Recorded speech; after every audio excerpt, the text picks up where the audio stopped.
Baiklah, di video kali ini saya akan menjelaskan tentang keanekaragaman hayati pada tanaman obat-obatan.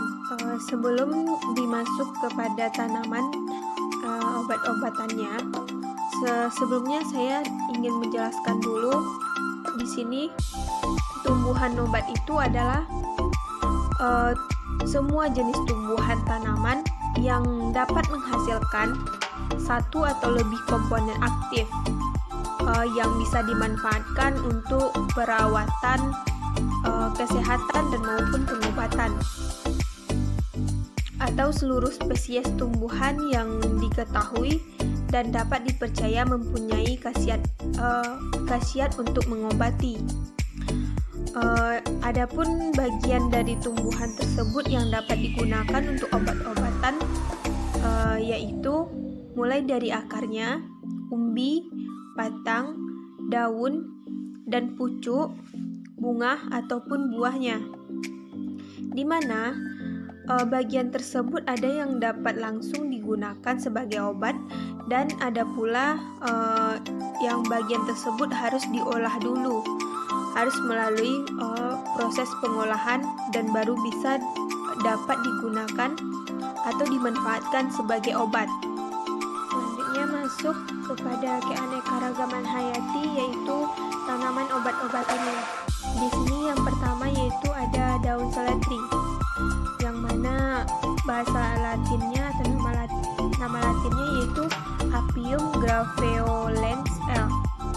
Di mana tanaman seledri ini atau manfaat dari tanaman seledri ini yaitu pemacu enzim pencernaan atau sebagai penambah nafsu makan, atau peluru seni air dan penurunan tekanan darah, dan selanjutnya yaitu sebagai obat mata kering dan reumatik serta menurunkan kolesterol. Nah, dapat diketahui daun seledri itu dapat dimanfaatkan sebagai obat-obatan yang telah saya jelaskan tadi. Dan tanaman yang kedua yaitu yang namanya ciplukan atau Physalis angulate L. Di mana di sini lebih tepatnya ini bukan tanaman, tetapi mungkin ini dianggap sebagai tumbuhan. Ini sering kita jumpai pada lahan pertanian, tepatnya misalnya sebelum kita mengolah lahan jagung atau pada masa penanaman jagung. Dan manfaatnya yaitu ada yang dimanfaatkan mulai dari akar, batang ataupun daunnya, yang mana khasiatnya yaitu dapat mengobati penyakit diabetes meletus dan sakit paru-paru, hipertensi, batuk rijen atau pertusis, bronkitis atau radang saluran napas, gondongan atau parotis, pembekakan buah pelir, gatal-gatal, bisul, dan kudisan. Manfaat buah ciplukan ini yaitu dapat mengobati penyakit ayan, penyakit paru-paru, gusi berdarah, sariawan, dan sakit tenggorokan. Tanaman yang ketiga yaitu tanaman sirsa atau Annona muricata L. Di mana yang di sini yang dapat dimanfaatkan sebagai obat yaitu adalah daunnya. Daun sirsa ini dapat dimanfaatkan untuk pengobatan kanker. Selain sebagai pengobatan kanker, tanaman sirsa juga dapat dimanfaatkan untuk pengobatan demam dan diare, anti kejang, anti jamur, anti parasit, anti mikroba, sakit pinggang, asam urat, gatal-gatal, bisu, flu, dan banyak lagi khasiat untuk mengobati yang lainnya. Selain itu, sirsa juga mengandung banyak karbohidrat, vitamin C dan B, dan banyak lagi yang lainnya. Selain buahnya yang banyak dikonsumsi secara langsung, daun dari buah yang satu ini juga tak kalah mengandung segudang manfaat bagi kesehatan, di mana manfaatnya tadi yaitu sebagaimana yang telah saya jelaskan sebelumnya. Dan selanjutnya yaitu ada tanaman gelinggang. Tanaman gelinggang ini biasanya sering kita jumpai di area pertanian juga.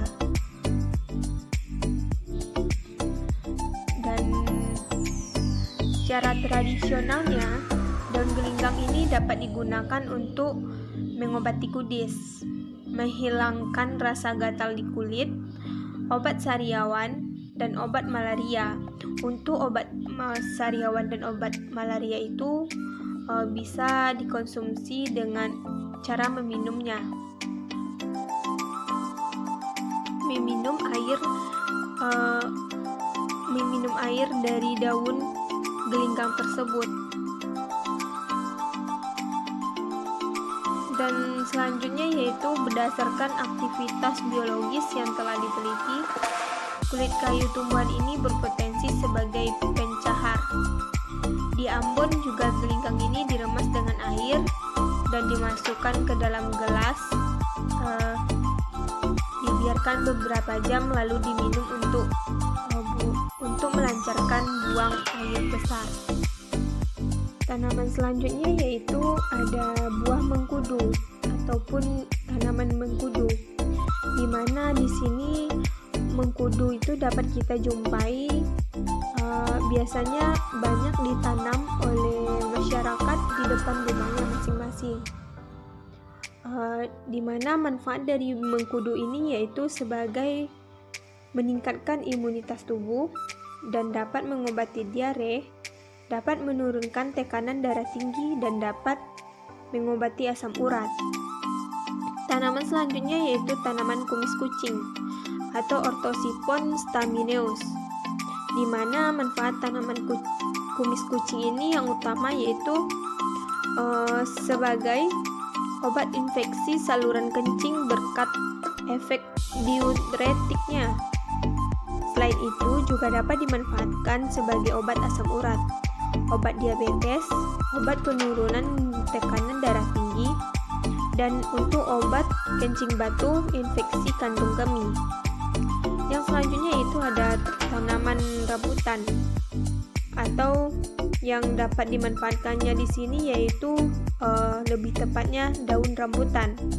Manfaat daun rambutan tersebut yaitu dapat menjaga kesehatan kulit kepala, mengatasi rambut beruban, mengurangi efek racun, membantu mengatasi gangguan pencernaan, dan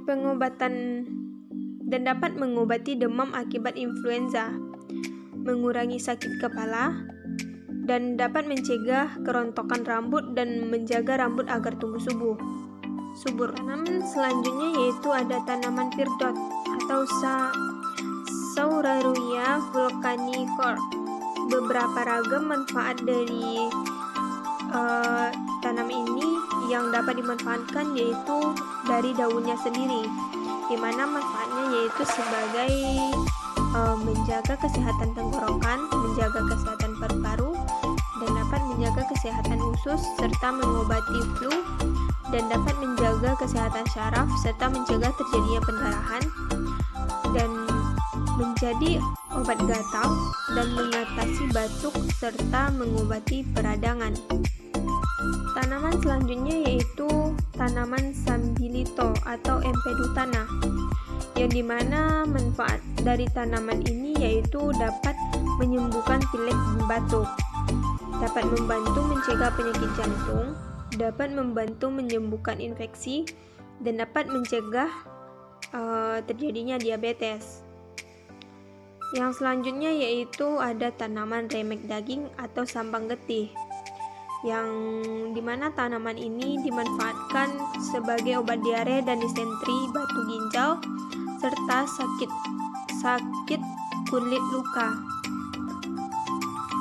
Yang selanjutnya yaitu ada tanaman kitolot, di mana tanaman ini yang bermanfaat atau memiliki khasiat sebagai untuk mencegah kesehatan mata.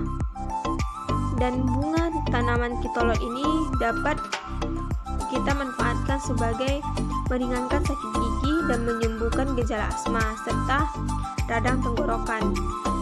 Dan daun kitolot ini dapat digunakan sebagai antibiotik dan serta dapat menyembuhkan kanker. Yang selanjutnya yaitu tanaman sidingin atau cocor bebek, yang dimana yang dapat dimanfaatkan yaitu daunnya.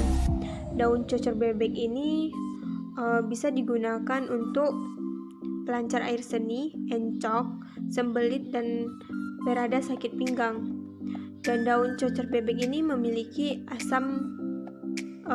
memiliki kandungan damar, zat lendir, magnesium pemalat, kalsium oksalat, asam formiat, serta vitamin C, dan banyak lagi. Selain itu, cocor bebek ini dapat juga dimanfaatkan sebagai obat demam, luka, mengobati nyeri lambung, mengobati sakit gigi, serta mengobati kesleo. Dan masih banyak lagi manfaatnya yang dapat diketahui seperti yang tertera di tampilan ini. Dan tanaman terakhir yaitu ada tanaman legundi, di mana tanaman ini dapat ada beberapa manfaatnya, yaitu sebagai mengobati cacingan, mengobati TBC, mengobati batuk, menjaga kesehatan rahim, serta mengobati sakit limpa, dan yang terakhir yaitu untuk mengobati radang dan sakit tenggorokan. Nah, mungkin sekian video saya kali ini, dan dapat kita ketahui banyak dari tanaman liar atau tumbuhan liar yang terdapat di luar sana yang belum kita ketahui manfaatnya untuk sebagai kesehatan, atau lebih tepatnya untuk yang bisa dimanfaatkan sebagai tanaman pengobatan.